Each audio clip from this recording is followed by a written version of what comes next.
Hi, welcome to Rajesh cinemas. நான் உங்க ராஜேஷ். இன்னைக்கு நம்ம என்ன படம் பார்க்க போறோம் அப்படின்னு கேட்டீங்கன்னா, 2023 ஒரு கிரைம் மிஸ்டரி த்ரில்லர் மூவியா வெளிவந்த சிஐடி ராமச்சந்திரன் ரிட்டையர்டு எஸ்ஐ அப்படிங்கிற படத்தை நம்ம இன்னைக்கு பார்க்க போறோம். இந்த படத்தோட கதை என்ன அப்படின்னு கேட்டீங்கன்னா, ஒரு நேர்மையான ஒரு போலீஸ் ஆபீசரு, அவரு ரிட்டையர்ட் ஆகிறாரு. ரிட்டையர்ட் ஆகிற அன்னைக்கு நைட்டு கூட பாத்தீங்க அப்படின்னா பார்ட்டியில கலந்துக்காம ஒரு கேஸ் விஷயமா வெளியில வந்து போறாரு. அப்ப மத்த போலீஸ் ஆபீசர்னா கேக்குறாங்க, என்ன பண்ணி ரிட்டையர்ட் ஆக போறியா, அப்புறம் என்ன பண்ணு, இல்ல இன்னும் 5 மணி நேரம் இருக்குல்ல, அதனால நான் வரேன் டியூட்டிக்கு அப்படின்னு சொல்றாரு. அப்ப அவர் எந்த அளவுக்கு ஒரு நேர்மையான அதிகாரினா பாத்துக்கங்களேன்.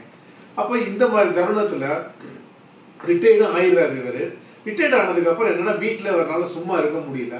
அப்ப இவரோட நண்பர் ஒருத்தர் கோயில் ட்ரஸ்ட்ல ஒரு முக்கியமான பொறுப்புல இருக்காரு.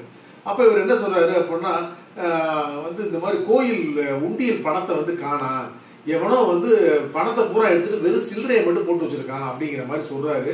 இவர் ஸ்பாட்டுக்குமே போறாரு நம்ம ஹீரோ. அப்ப அந்த நண்பர்கிட்ட சொல்றாரு, நான் சொல்ற மாதிரி ட்ரிக் யூஸ் பண்ணு, அந்த திருடை யாருங்கிறது உனக்கு தெரிஞ்சிடும் அப்படிங்கிற மாதிரி சொல்றாரு. அந்த ட்ரிக்கை நண்பர் பண்றாரு. அதே மாதிரி திருடை யாருங்கிறது கண்டுபிடிச்சிடுறாங்க. அடுத்த நாள் ஊர் மக்களோட பாராட்டு தெரிவிச்சு அவருக்கு ஒரு சால்வையும் போடுறாங்க. அப்ப இந்த மாதிரி தருணத்துல இவருக்கு ஒரு வக்கீல் ஃப்ரெண்டு வெளியூர்ல இருக்காரு. அப்ப இவருக்கு போய் பார்க்க போறாரு. அப்ப சொல்றாரு, ஏப்பா நான் வீட்டுல சும்மா தான் இருக்கேன், எனக்கு பொழுதும் போகல, நான் அதுவும் கிரைம் இன்வெஸ்டிகேஷன் பண்ண ஒரு எஸ்ஐ, என்னை இப்படி சும்மா உட்கார்றதுக்கு எனக்கு ரொம்ப ஒரு வெறுப்பா இருக்கு அப்படின்னு சொல்றாரு. உன்னை யார் சும்மா உட்கார சொன்னா, நீ ஒரு இன்வெஸ்டிகேஷன் கட் பண்ணு, ஒரு டிடெக்டிவ் ஏஜென்சி ஒன்று ஸ்டார்ட் பண்ணு, நான் உனக்கு கேஸ் தரேன் அப்படிங்கிறாப்ல. தன் நண்பர் சொன்ன மாதிரி இவர் ஒரு டிடெக்டிவ் ஏஜென்சி ஸ்டார்ட் பண்றாரு. ஸ்டார்ட் பண்ணதுக்கு அப்புறம் வக்கீல் ஒரு கேஸ் கொடுக்குறாப்ல. அந்த கேஸ் சம்பந்தமான ஆளு இவரோட வீட்டுக்கு பார்க்க வராப்ல. அது என்ன கேஸ் அப்படின்னு கேட்டீங்கன்னா, ஒரு கிராமத்துல ஒரு முக்கிய பொறுப்புல இருக்கக்கூடிய ஒரு ஆளு தன்னோட பக்கத்து வீட்டுல ஒரு அம்மா இறந்து போச்சு. அந்த அம்மா இறந்தது போது நான் தான் காரணம்னு சொல்லி என்னைய ஜெயில வச்சுட்டாங்க சார், எப்படியாவது என்னை இந்த கேஸ்ல இருந்து என்னைய நீங்க தான் ரிலீஸ் பண்ணணும் அப்படின்னு சொல்லி சொல்றாப்ல. இதுக்கப்புறம் நம்ம ஹீரோ அந்த கேஸை எடுத்துட்டு உண்மையான குற்றவாளி யாருங்கிறத கண்டுபிடிச்சாரா இல்லையா அப்படிங்கறதான் மொத்த கதையுமே. இந்த படத்தை பொறுத்தளவுக்கு கலாபவன் சஜான் தான் லீடிங் கேரக்டர் எடுத்து பண்ணியிருக்காரு ஹீரோவா. உண்மையிலே அவ்வளவு ஒரு அற்புதமான நடிப்பு.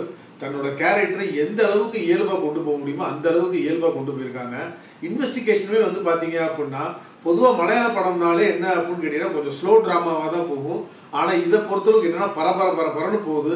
ஆனா அந்த ஒவ்வொரு இன்வெஸ்டிகேஷன் பண்ற விதம் இருக்கு பாருங்களேன், உண்மையிலே சான்ஸே இல்லை, அவ்வளவு அற்புதமா இருக்கு, டெக்னிக்காவும் இருக்கு.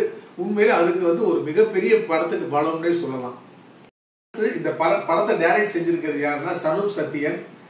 அவர் தான் ரைட்டரும் கூடவே அனுப் வி சிவதாசும் எழுதியிருக்காரு.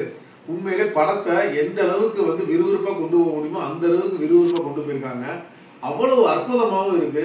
அந்த டெக்னிக் தான், இந்த இடத்துல இந்த பாயிண்ட், இந்த இடத்துல இந்த பாயிண்ட் அப்படிங்கிற அந்த சொல்ற விதம் என்ன அப்படின்னு கேட்டீங்க அப்படின்னா, நம்மளோட காட்சியோட ஒன்று கூட வைக்கிது. அவ்வளவு அற்புதமா இருக்கு அவரோட டைரக்ஷன். மொத்தத்துல இந்த படம் எப்படி இருக்கு அப்படின்னு கேட்டீங்க அப்படின்னா, ஃபேமிலியோட உட்கார்ந்து பார்க்க வேண்டிய ஒரு கிரைம் த்ரில்லர். மிஸ் பண்ணிடாதீங்க.